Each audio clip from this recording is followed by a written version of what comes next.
lang mga yan, so para may idea kayo no, kung saan yung view deck dito sa may Barangay Lawag, Sitio Mapita, Aguilar, Pangasinan no, sa, dito sa Daang Katutubo no. Bigyan ko lang kayo idea mga yan no. Ito siya mga yan. Bali mga yan, so yan yung diyan ako galing kanina. Sa bayan ng Aguilar, makita nyo yung view deck. Parang may palatandaan siya, ito na yon, may mga kahoy-kahoy, tapos makikita nyo yung ano doon mga yan, so yan, may ano dyan, pasyalan sa taas. Tapos mga yan, no, ito papuntang Barangay Lawag, yan.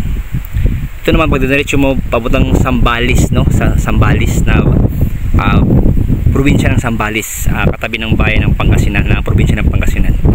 May hindi pa gawa ang daan dyan, kaya bawal pang dumaan dyan, hindi pa ginagawa pa lang, kaya hanggang dito yung ano, yan, makikita ito yung ano, ito yung palatandaan dyan, may waiting shed dyan, tapos may tindahan doon, yan, yung palatandaan, may yan, so para may idea lang kayo mga yan.